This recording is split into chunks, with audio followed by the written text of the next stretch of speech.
Sabi natin dati, walang iwanan. Bakit ngayon iiwan mo na ako? Babalik ako. Pag-isipan mo kung ano mas importante sa'yo. Ikaw ang kauna-unahan sa pamilya natin na makapagtatapos ng college. Hinay-hinay naman sa pag-ibig. Masyado pa kayong mga bata. Mamaya madisgrasya mo pa yan eh. Corpus Joseph. Season Andrea Isabel. Andeng! Tang nakita ko si Nanang. Nandito ho siya. Congratulations. Congratulations, din. Umuwi na tayo at baka nandun yung mga bisita sa bahay. Sorry anak ha. Kung hindi siguro dahil sa akin, hindi siguro umalis ang nanang mo. Kayo pa rin po ang the best tatang sa buong mundo. Nag-aaway ba kayo ng pamangkin ko? Medyo kasi hindi po kami napagkakasundoan eh. Sana wag na kayong magkaayos. Kasi marami pa siyang komplikasyon. At hindi ka kasama doon. Full scholarship sa Maynila, itatapon mo dahil lang kay Otep? Eh, paano naman yung pagiging nurse mo? Maghiwalay muna kayo. Si Otep lang ang para sa akin. Gusto kong tulungan ng tatang ko. Kung hindi mo naiintindihan yun, maghiwalay na tayo.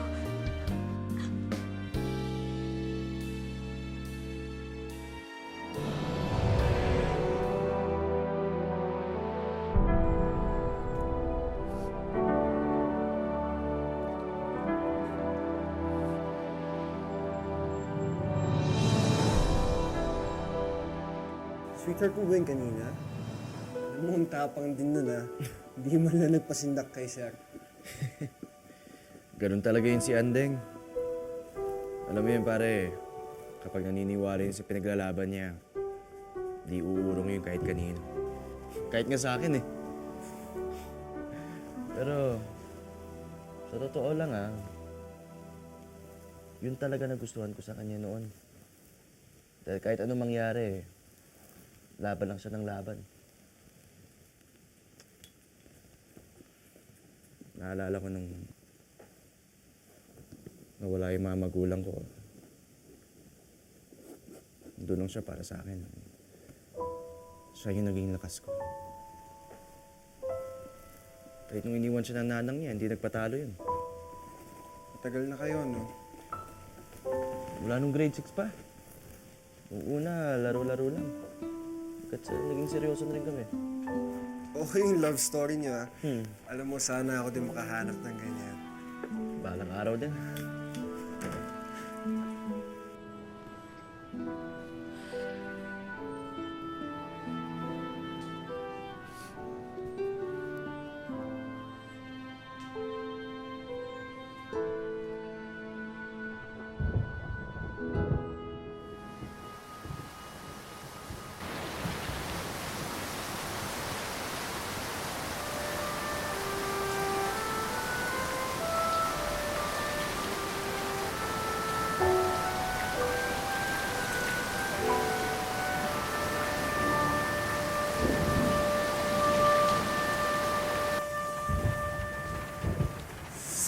Samon, lakas ng ulan.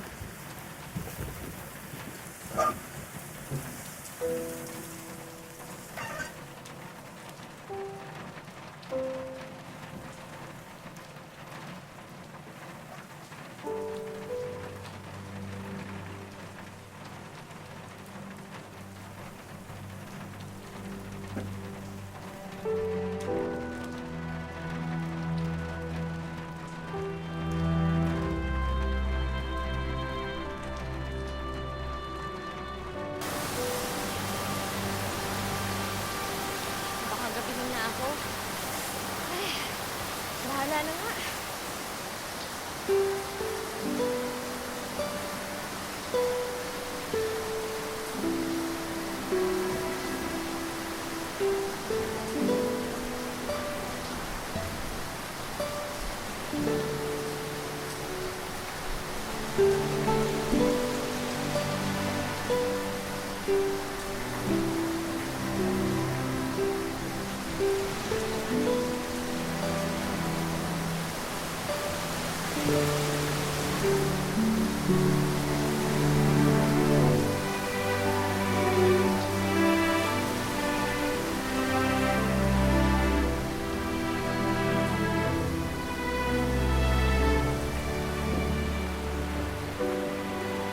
Wala ka na naman payong.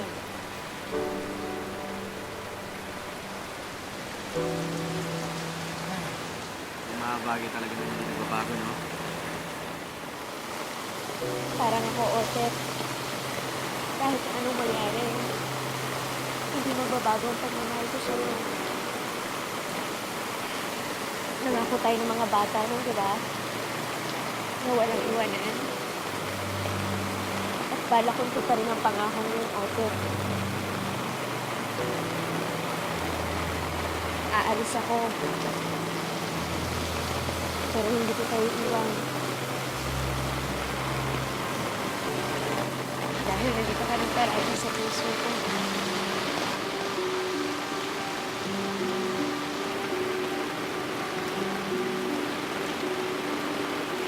Sorry, Andeng. I'm sorry, Otep. May ayatin ka, Andeng. Ay, ayatin ka.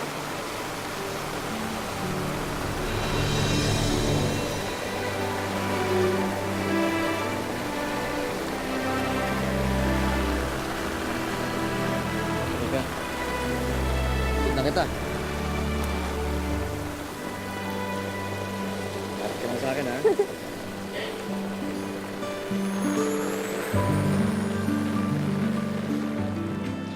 May ilang linggo ba bago ako kailangang umalis? Huwag natin sayangin.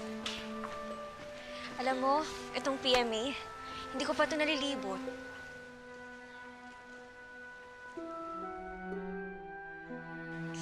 Bawal, bawal. Bakit? Hindi pwede.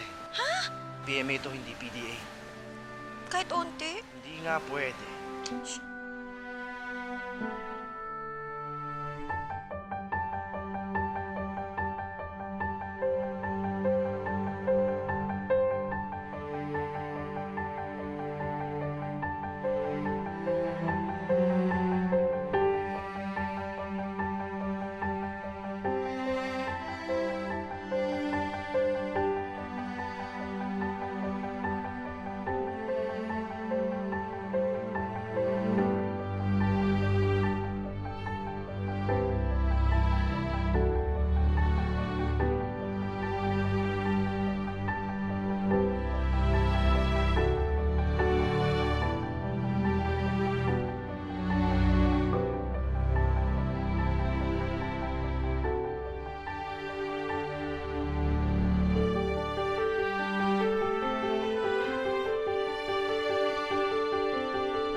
sana sa'yo to nung graduation.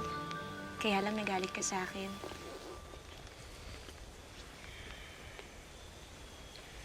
Joseph, congrats. And then,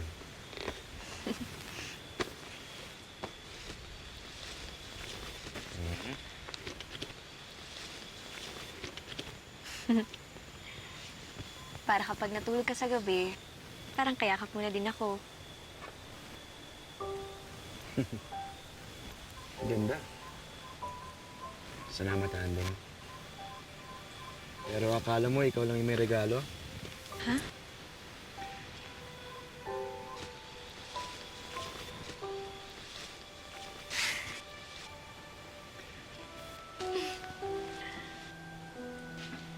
Wala na ako doon sa Manila para payungan ka. Kaya ayan. Siguraduhin mo na parati yan sa bag mo, ha? Para hindi mo makalimutan. Mag-iingat ka dun, ha? Kapag may nanligaw sa'yo dun, sumbong mo sa akin. Talaga, sasabihin ko sa kanila, sundalo ang boyfriend ko. Takot lang nila, no? Takot lang, no? Alam mo ba ang tawag nila dito? Ay kissing rock.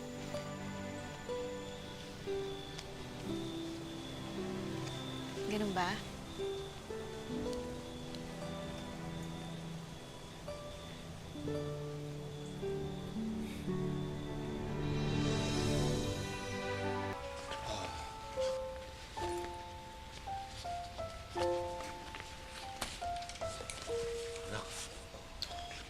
Kompleto na ba yan? Wala ka na bang naiwan? Awanin, Tatang.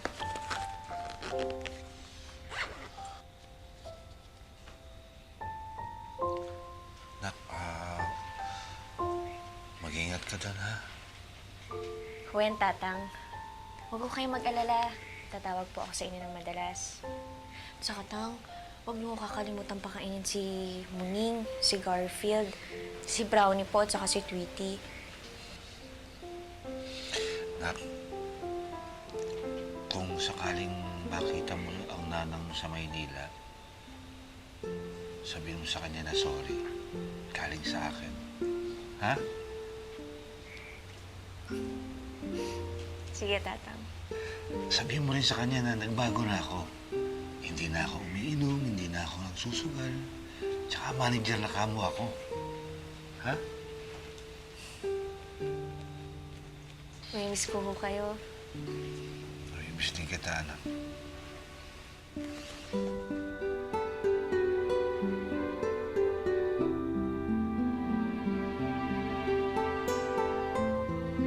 Ano yan? Sali ako dyan.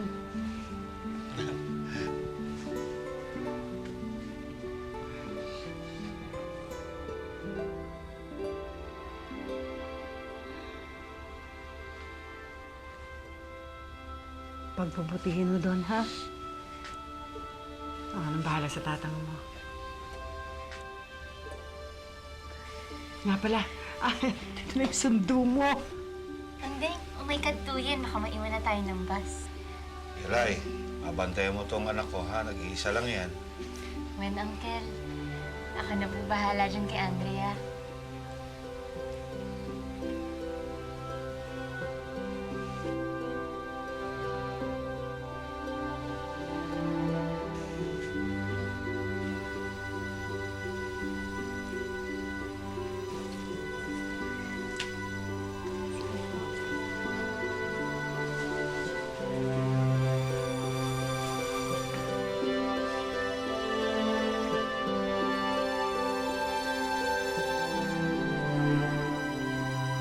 Dongdong mo yan, nak! Ito po, oh. Salamat. Ano, Andeng? Nasaan na si Joseph? Hindi ka ba niya hatid? Hindi siya pwedeng lumabas ng PMA. Pero nakapagpaalam naman ako sa kanya kahapon. Talaga? Sino yun?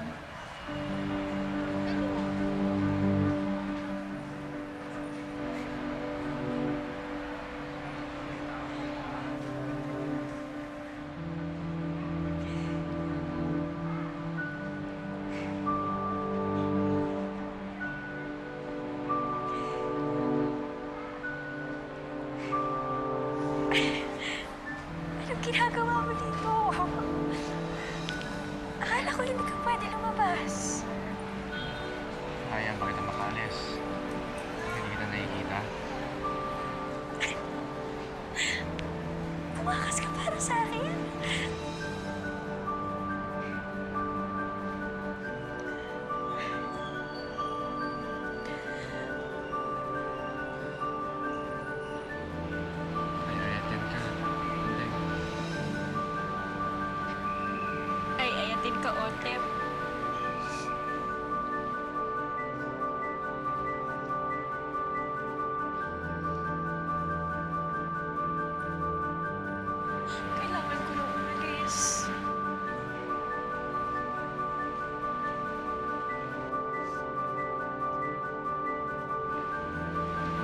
sa akin.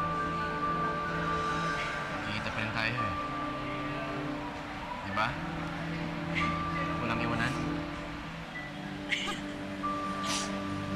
Walang iwanan.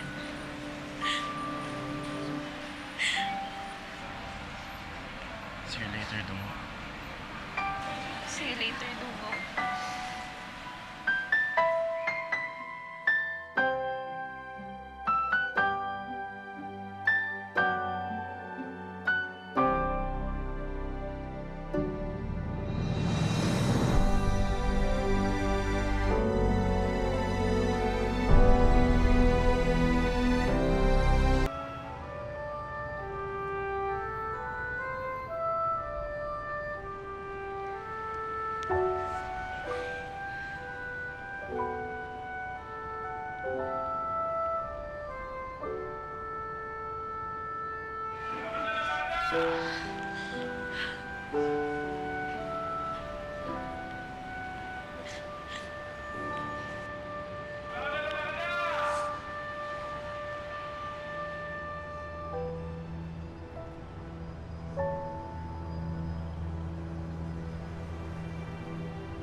Palagay mo ba maraming cute dito sa Maynila? Hindi ako interesado. Loyal ako sa ote ko, no? Pero ni minsan ba, hindi mo man lang naisip mag-try ng iba? Sa tinagal-tagal nyo ba namang magkasama ni Joseph? Wala ba namang konting sawa factor? Paano, hindi ba siya nagiging boring? Hindi. Komportable lang. Alam na namin kung ano ang kailangan namin sa isa't isa. Tsaka alam mo, kahit hindi nun sabihin sa akin kung anong gusto nun, alam ko na. Siguro nga, paulit-ulit yung mga ginagawa namin. Pero, masaya naman kami doon. Anding, Ang lumang medyas, komportable. Ano, yun ba yung gusto mo sa relasyon mo? Na para lang kayong lumang medyas? Hindi ka ba naman naghahanap ng spark? Gelay. Hindi. Kontento ako kay Otep. Mabait siya, maalalahanin. Sapat na sa akin yun. Bahala ka. Kung ayaw mo, edi good, more for me. Talaga, sayong-sayo na silang lahat.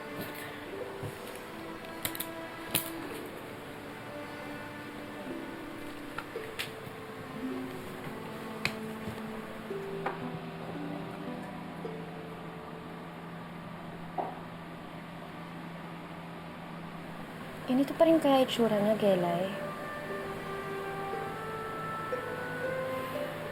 Desidido ka na ba talagang hanapin siya? Marami akong gustong itanong sa kanya. Marami akong gustong sabihin.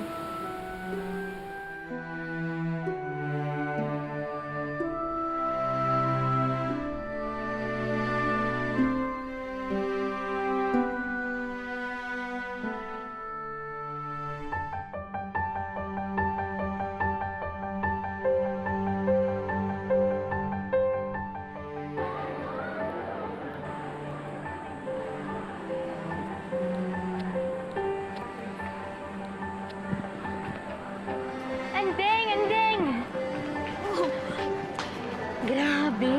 Ang dami kong cute na classmates! Nako, for sure, magugustuhan ko na talaga dito.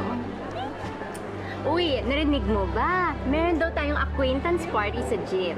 Ano, punta tayo ha? Mag-aaral pa ako eh. Ikaw na lang. Doon muna ako sa library. Agad-agad! Uy, unang araw pa lang naman natin. May assignment ka na?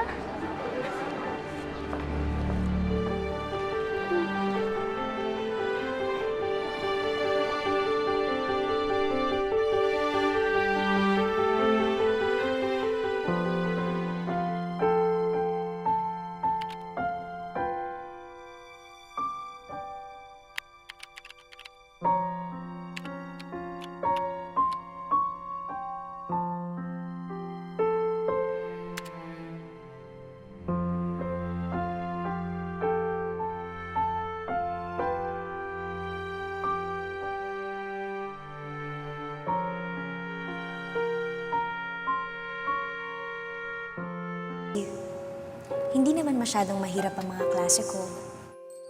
Mabait ang mga teachers at meron na rin akong mga bagong kaibigan. Kaya lang, syempre namimiss kita.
Namimiss rin kita, Andeng. Kaya nga pinagbubutihan ko na lang dito.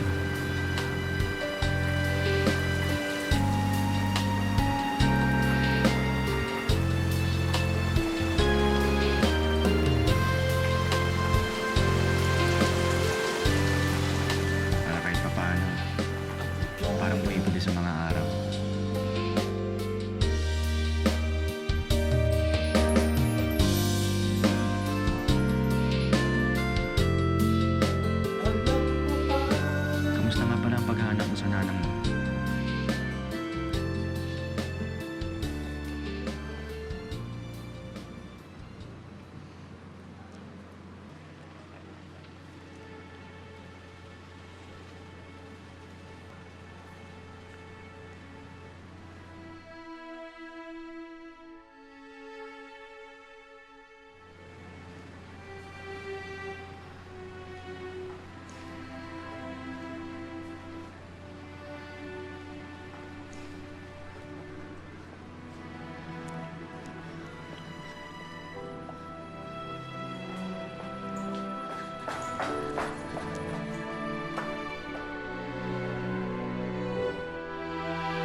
Nanang!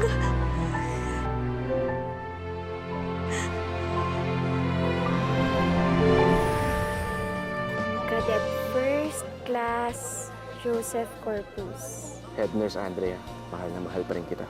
Ayaw niya naman nung magpahanap. Hindi kaya nakalimutan niya na talaga tayo, Tang? Sa 4 na taon natin dito sa Maynila, parang minsan naman di ka na pinadala ng bulaklak.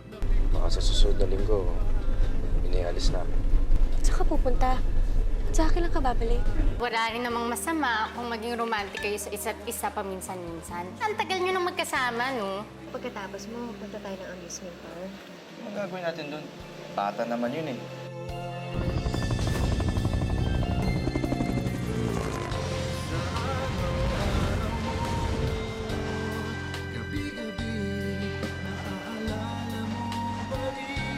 Halika, puntahan natin. Si Bethany ilagay niyo doon. Nasaan nga pala siya? Sabi niya meron daw siyang attend na kasal ng kaibigan niya. Kailangan ko na umalis. Oo, oo. Girlfriend ko, pag nagalit niyo, parang Alam ko. Sige na.